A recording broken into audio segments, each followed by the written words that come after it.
mal qui est menteur.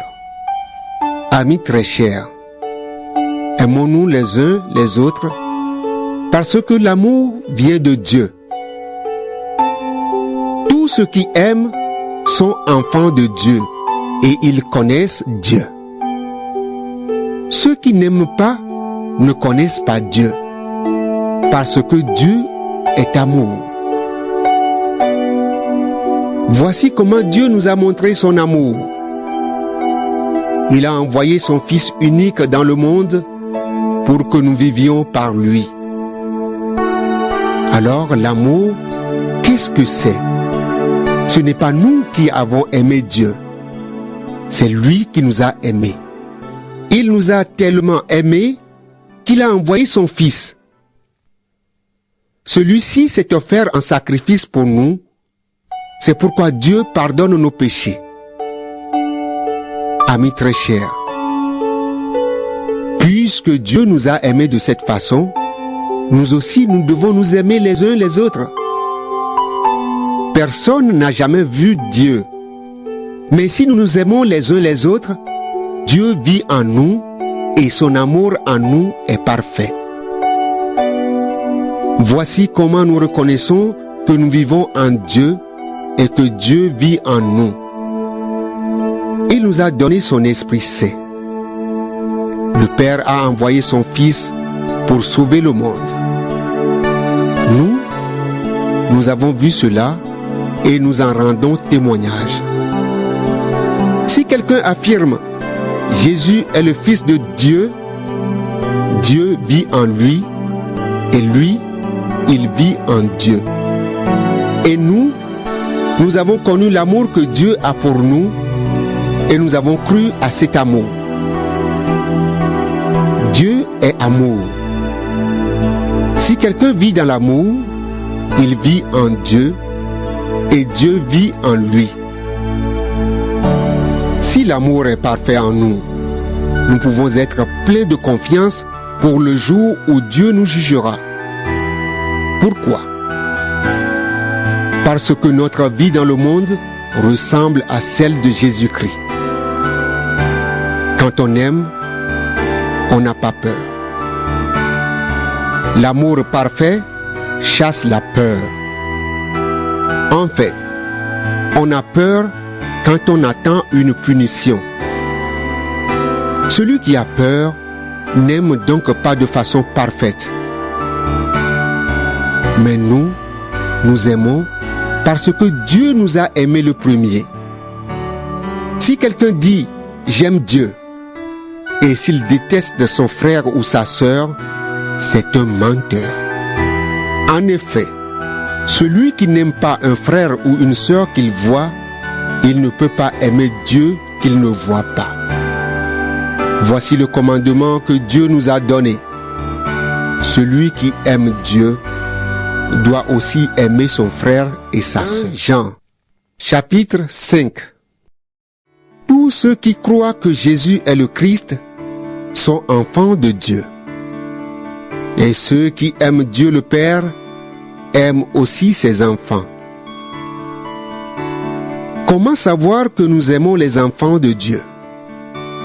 Nous les aimons si nous aimons Dieu et si nous obéissons à ses commandements. Oui, aimer Dieu, c'est garder ses commandements. Et ces commandements ne sont pas difficiles, parce que tous ceux qui sont enfants de Dieu peuvent vaincre le monde. Et ce qui nous rend vainqueurs du monde, c'est notre foi. Qui donc est vainqueur du monde? C'est seulement celui qui croit que Jésus est le Fils de Dieu. Jésus-Christ, c'est lui qui est venu avec l'eau et le sang. Il est venu non pas avec l'eau seulement, mais avec l'eau et aussi avec le sang. L'Esprit de Dieu est témoin que cela est vrai. En effet, l'Esprit de Dieu est la vérité. Il y a 3 témoins: l'Esprit, l'eau et le sang. Et les 3 sont d'accord. Quand des êtres humains sont témoins de quelque chose, nous les croyons. Mais quand Dieu est témoin, c'est bien plus fort. Et voici le témoignage de Dieu. Il a rendu témoignage à son Fils. Celui qui croit au Fils de Dieu porte ce témoignage dans son cœur. Celui qui ne croit pas en Dieu, celui-là fait de Dieu un menteur. Il ne croit pas au témoignage que Dieu a rendu à son Fils. Voici ce témoignage. Dieu nous a donné la vie avec lui pour toujours, et son Fils est la source de cette vie. Celui qui a le Fils a la vie. Celui qui n'a pas le Fils n'a pas la vie. Je vous ai écrit cette lettre pour vous faire savoir ceci. Vous qui croyez au Fils de Dieu, vous avez la vie avec Dieu pour toujours. Voici pourquoi nous sommes pleins de confiance devant Dieu. Quand nous lui demandons quelque chose qu'il trouve bon pour nous, il nous écoute. Nous le savons. Dieu écoute toutes nos demandes. Alors, ce que nous lui demandons, nous l'obtenons, c'est sûr. Si quelqu'un voit son frère ou sa sœur faire un péché qui ne conduit pas à la mort, il doit prier. Alors Dieu donnera la vie à ce frère ou à cette sœur si vraiment son péché ne conduit pas à la mort. Mais il y a un péché qui conduit à la mort. Et je ne dis pas de prier pour ce péché-là. Toutes les actions mauvaises sont des péchés. Mais il y a des péchés qui ne conduisent pas à la mort. Nous le savons. Tous ceux qui sont enfants de Dieu ne font plus de péché. En effet, le Fils de Dieu les protège et le mauvais ne peut pas les toucher. Nous le savons. Nous appartenons à Dieu. Mais le monde entier est sous le pouvoir du mauvais. Nous le savons, le Fils de Dieu est venu. Il nous a donné l'intelligence pour connaître le vrai Dieu. Et nous restons unis au vrai Dieu par son Fils Jésus-Christ. Lui, il est le vrai Dieu. Et il est la vie pour toujours. Mes enfants, faites attention. Ne suivez pas les faux deuxième lettre de Jean. Moi, l'ancien, j'écris à la dame que Dieu a choisie et à ses enfants que j'aime vraiment. Je ne suis pas le seul à vous aimer. Il y a aussi tous ceux qui connaissent la vérité. Nous vous aimons parce que la vérité reste en nous et elle sera avec nous pour toujours. Que Dieu le Père et Jésus-Christ le Fils du Père nous donnent bénédiction, pardon et paix dans la vérité et l'amour. J'ai été très heureux de trouver que certains de tes enfants vivent dans la vérité comme le Père nous l'a commandé. Et maintenant, chère dame, voici ce que je te demande. Aimons-nous les uns les autres. Ce n'est pas un commandement nouveau que j'ai écrit ici.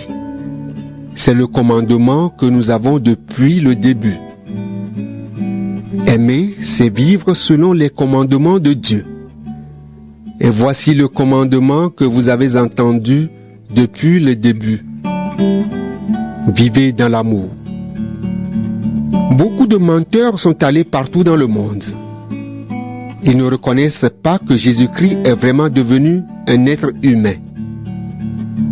Ces gens-là sont des menteurs et des ennemis du Christ. Faites attention à vous. Alors, vous ne perdrez pas le résultat de notre travail et vous recevrez toute votre récompense.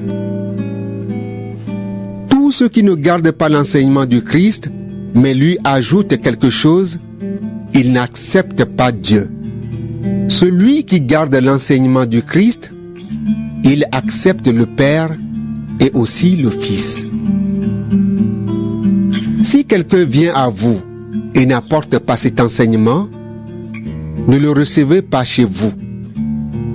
Ne lui dites pas « Sois le bienvenu ». Si vous lui dites « Sois le bienvenu », vous participez au mal que cette personne fait. J'ai beaucoup de choses à vous dire, mais je n'ai pas voulu le faire avec du papier et de l'encre. En effet, j'espère aller chez vous et vous parler face à face pour que nous soyons parfaitement heureux. Les enfants de ta sœur, celle que Dieu a choisie, t'envoient leur salutation. Troisième lettre de Jean. Moi, l'ancien, j'écris à Gaius, cet ami très cher que j'aime vraiment. Ami très cher, je souhaite que tu te portes bien à tout point de vue. Ta vie chrétienne est bonne. Je souhaite que ta santé soit aussi bonne. J'ai été très heureux quand des frères sont arrivés. En effet, ils ont rendu témoignage à la vérité qui est en toi. Oui, tu vis dans la vérité. Ma plus grande joie, c'est d'apprendre que mes enfants vivent dans la vérité. Ami très cher, tu prends soin des chrétiens et pourtant ce sont des étrangers. Quand tu fais cela, tu agis comme un croyant. Devant la communauté, ils ont rendu témoignage à ton amour. Aide-les dans leur voyage d'une façon qui plaise à Dieu.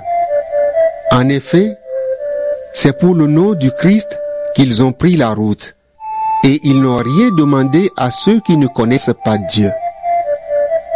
Alors nous devons aider ces frères et ces sœurs pour travailler avec eux au service de la vérité.